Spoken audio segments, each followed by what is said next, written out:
In history, there are a few generals that have never lost in battle. In this video, I'm going to present distinguished military commanders. I will provide some background about them, and discuss some of their greatest military achievements. Born in diverse regions and spanning different historical eras, these generals showcased remarkable strategic acumen and unwavering courage on the battlefield. This is Did You Know History, and these great leaders await. Alexander Suvorov. Alexander Vasilyevich Suvorov-Rymniksky, Prince of Italy, was a renowned Russian general and military theorist. Known for his brilliance, he became Count of Rymnik, Graf, and Feldmarshal of the Holy Roman Empire.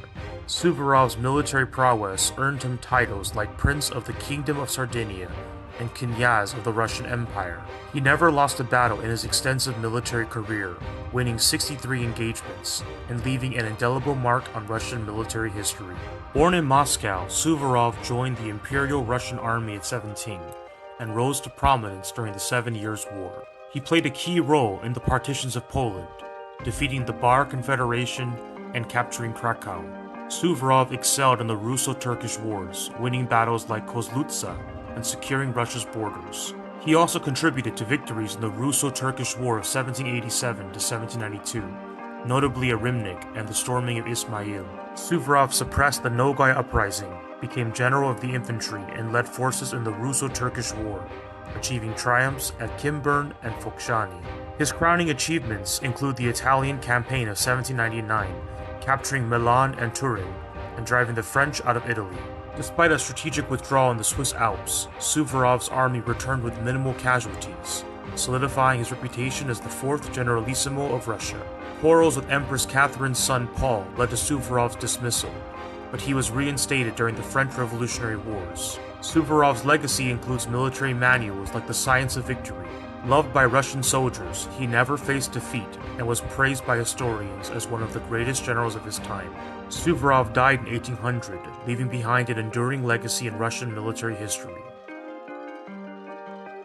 Khaled Ibn al-Walid. Khaled Ibn al-Walid, a 7th century Arab military commander, initially fought against Muhammad on behalf of the Quraysh during the Battle of Uhud. However, in 627 or 629, he converted to Islam in the presence of Muhammad and became a key military figure for the Muslims, earning the title Sword of God. Khalid played crucial roles in the Ridda Wars, campaigns in Sasanian Iraq, and the conquest of Byzantine Syria.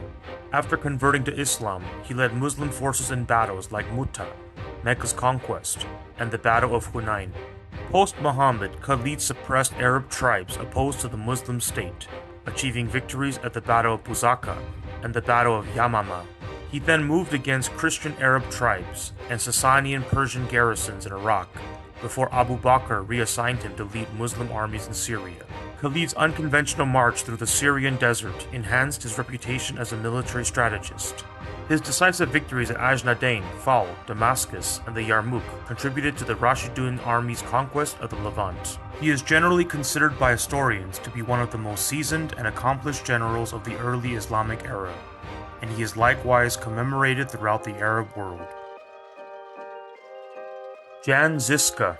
Jan Žižka of Trocnov and the Chalice, born around 1360 in the Kingdom of Bohemia, was a Czech general and follower of Jan Hus, leading the Taborites as a radical Hussite. Despite losing one and then both eyes, he earned the nickname One-Eyed Žižka and became a Czech national hero.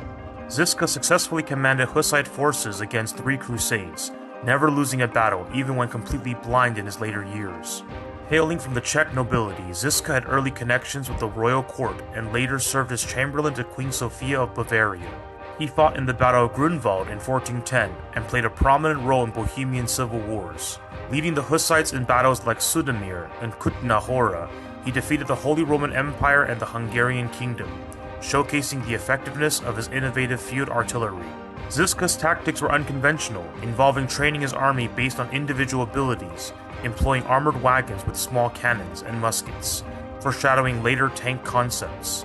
Exploiting geography, he maintained discipline in the face of more numerous and better trained opponents, earning recognition as one of history's greatest military commanders. In 1420, he secured a significant victory on Vitkov Hill, commemorated by a massive bronze equestrian statue the world's third largest, erected in Prague. His adaptability and strategic thinking were evident in navigating the challenges of a turbulent period in European history. Ziska's resilience and military genius are underscored by his ability to shape and lead his forces to constant victories, and to him becoming a military leader that is renowned throughout history. Tamerlane. Timur, also known as Tamerlane, was a Turco-Mongol conqueror born in 1336, who founded the Timurid Empire in regions around Afghanistan, Iran, and Central Asia.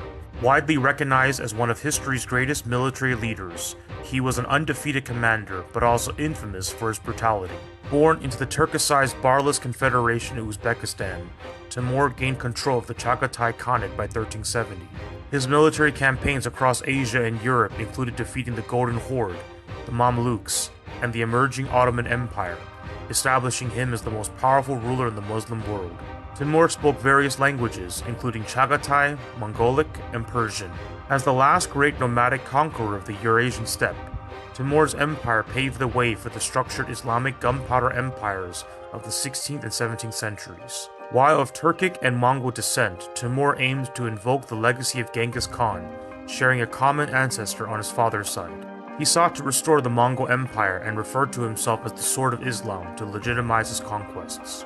Timur gained control over remnants of the Chagatai Khanate, the Ilkhanate, and the Golden Horde, attempting even to restore the Yuan dynasty in China. His multi-ethnic armies were feared across continents, causing widespread devastation, with scholars estimating millions of deaths due to his military campaigns. Timur's campaigns, characterized as genocidal, left a lasting impact on the regions he conquered. His legacy continued through his descendants, including the Timurid Sultan Ulugh Beg and the founder of the Mughal Empire, Babur. In summary, each of these historical figures left an enduring mark on history, not only for their military triumphs, but also for the profound influence they had on the regions and eras in which they lived. Their greatest battles served as defining moments, showcasing their strategic brilliance and leaving an indelible imprint on the course of history.